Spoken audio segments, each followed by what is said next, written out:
সরকারের দেওয়া এক সপ্তাহ সময় শেষ হতে যাচ্ছে সোমবার, কিন্তু শেষ মুহূর্তেও আলোচনার টেবিলে বসার কোনো প্রস্তুতি নেয়নি প্রধান দল বিএনপি।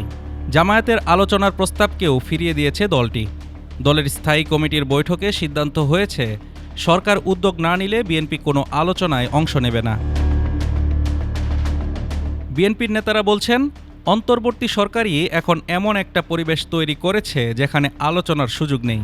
যে কয়েকটা দল গণভোটের চাপ দিচ্ছে তাদের বলবো, নির্বাচন 2026 সালের ফেব্রুয়ারিতেই হতে হবে, গণভোট হলে একই দিনে হতে হবে।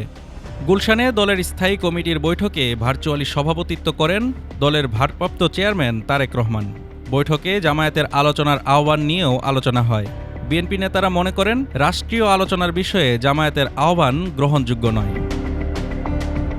অন্যদিকে জামায়াত বলছে, আলোচনার আহ্বানে সাড়া না পেলে তারা আন্দোলনের পথে যাবে। আগামী 11 নভেম্বরের মহাসমাবেশে গণভোটের দাবিতে নতুন কর্মসূচি আসতে পারে। সরকারি সূত্র বলছে, আলোচনার প্রচেষ্টা অব্যাহত রয়েছে, তবে কোনো দলই এখনও ছাড় দিতে রাজি নয়। তবু সরকার আশাবাদী শেষ মুহূর্তে সমঝোতা সম্ভব। তবে বিএনপি এখনই রাজপথে পাল্টা কর্মসূচিতে যাচ্ছে না। তাদের অবস্থান স্পষ্ট, সরকার ডাকলে আলোচনায় যাবে, তবে নিজেদের শর্ত মেনেই।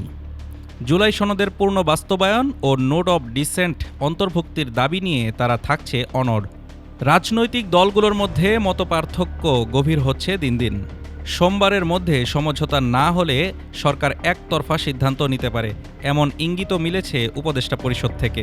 এ অবস্থায় সবারই নজর এখন সোমবারের বৈঠকের দিকে। Desk report, Dhaka today.